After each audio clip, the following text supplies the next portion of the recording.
Hey guys, JT here. Let me get a little light going. There we go. With my final review, my final thoughts on the Force Outbreak. This is a four-wheel drive monster truck released by Force RC. If you guys haven't heard of Force RC, I hadn't either until they talked about this. They normally do a lot of aerial products like planes and stuff like that. But now they're getting into the surface area of the hobby. So they released this and they released a short course truck as well. And with the short course truck, it's basically the same design. They just changed the tires and wheels, and of course the body on it, and probably did some adjustment with the body mounts. And they probably geared it a little bit different too. I'm not 100% sure, but they might have left that with the gearing that it has in here. So right off the bat, I'll just let you guys know I did enjoy this truck. It cost me $140, $139, and it was free shipping at the time I bought it. So I'm not sure if Horizon Hobbies is still going to have free shipping or not. But that's just something for you guys to consider. This truck does come with a 3-channel. Yes, it's the third channel. The third channel is going to be right here where my thumb is at. A 3-channel 2.0 gigahertz radio. And it does use 4 AA's. It does feel a little light and stuff, but it does function fine. I didn't have any issues or anything when I ran this, and I actually ran it out pretty far. And there was no issues or anything. There was no interference or anything like that. So that was a plus with this. I did like that they did that. And you guys see that, get that shining bright light off of there. It does have some adjustability on there. It's got your throttle and steering trims and stuff as well. So that's a good thing that's on here, and servo reversing and stuff.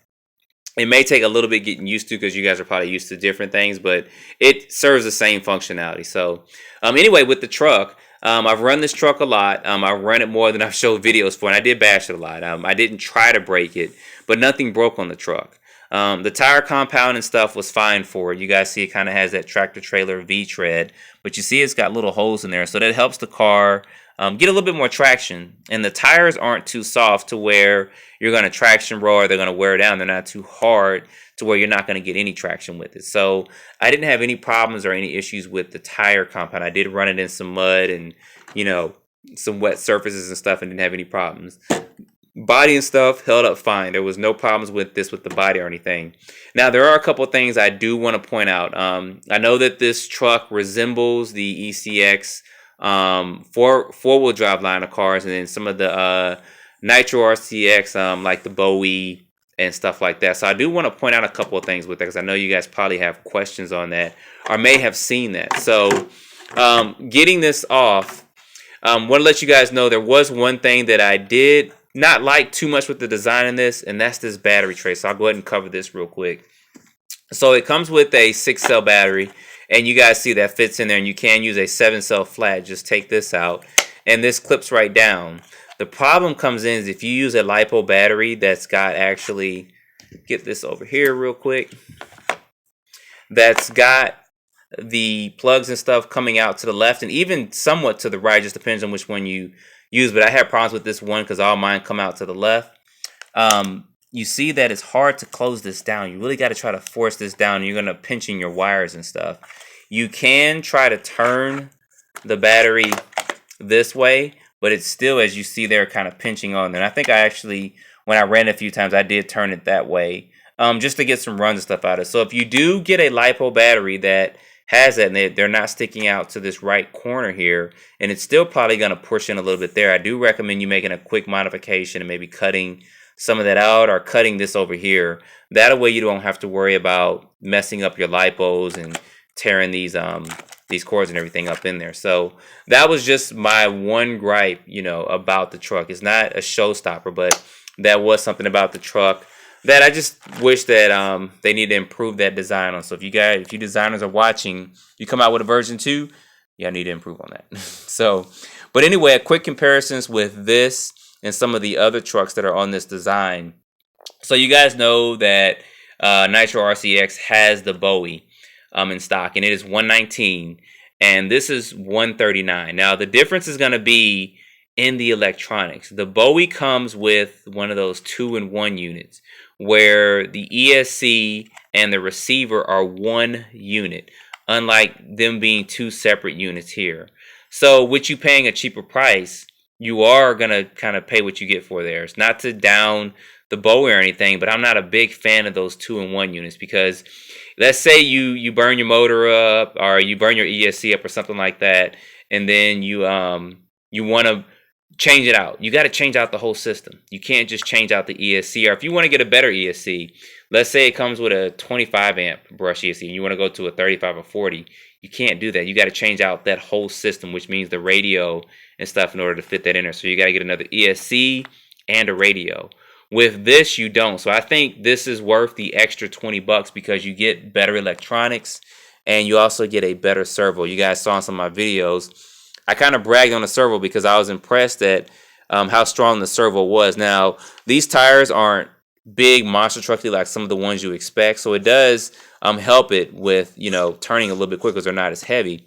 But it was still a good servo. I didn't strip it or bust it or anything like that, which was a good thing. Another thing is going to be the gearbox in here. This comes with 32 pitch gears. I'm pretty sure the Bowie does as well, but now the ECX cars, the 4-wheel drive line, comes with Mod 1. Unless they've changed it over the last couple of years, the ECX Circuit 4x4 I had Mod 1 gears in it. So that is a difference as far as if you were going to change out pinion gears. They give you two with here. They give you a 15 and a 14. Now they are plastic. Yes, plastic pinion gears. I guess that's better than the brass ones that some of the companies give out. But they are plastic.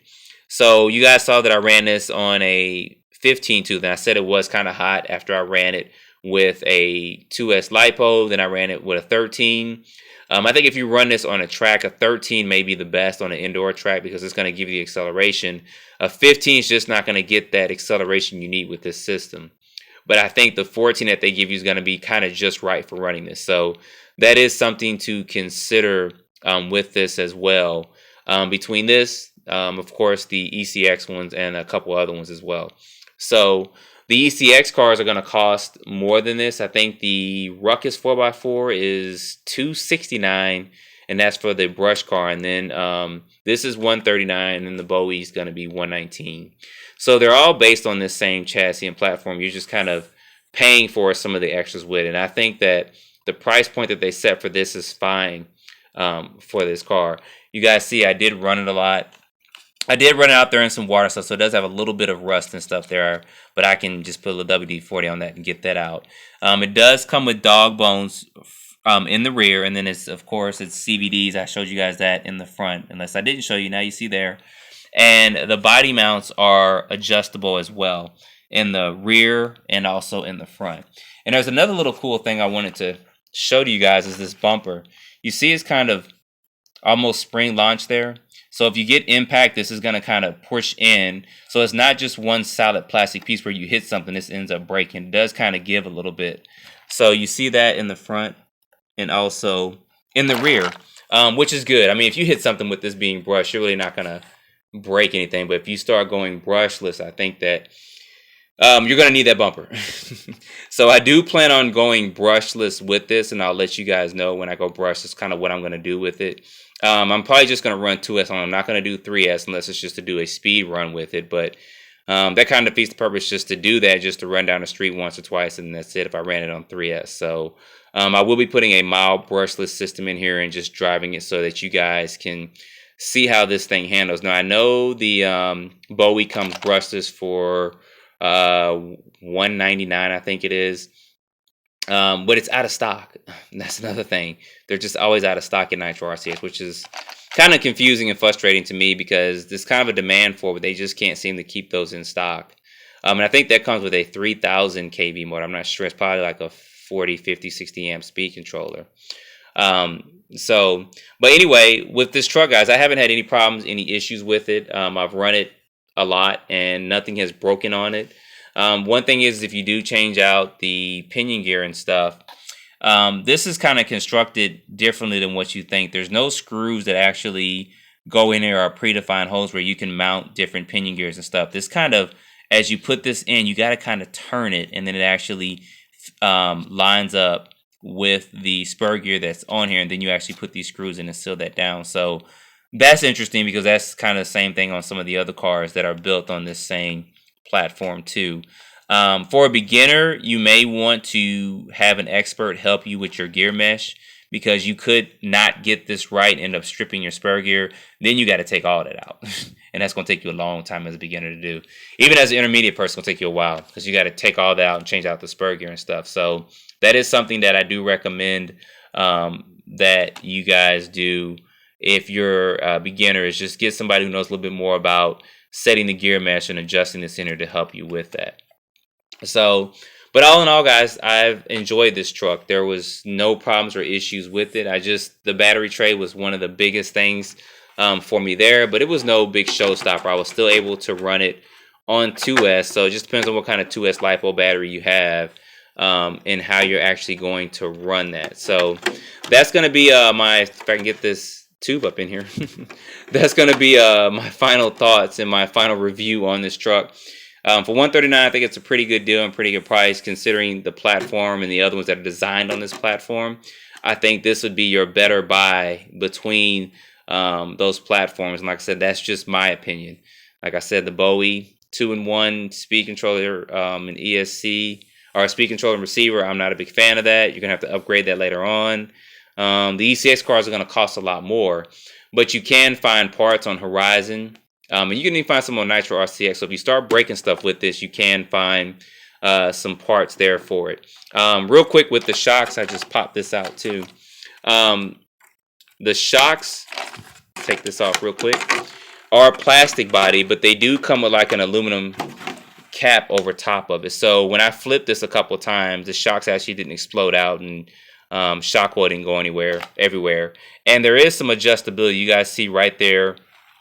Put this up a little bit. You guys see that there's two holes. When this came, this was in that farther right hole, which set the ride height of the truck up kind of high. So I went ahead and made that adjustment just to lower it down just a little bit because I didn't want it to sit so high. So there is a little bit of adjustability to it, but you can get like adjustable turnbuckles and all that stuff for it if you want. But I don't think you'll need that for this truck because this truck is more made just to go out and have fun and bash around with it. So I'm not sure if they'll release a brushless version. Maybe they will at some point. Who knows? Only the future knows about that. I don't know. So anyway, guys, that is my final thoughts on this. Don't forget to like and subscribe. If you're not a subscriber. And as always, stay tuned for more videos. And thanks for watching.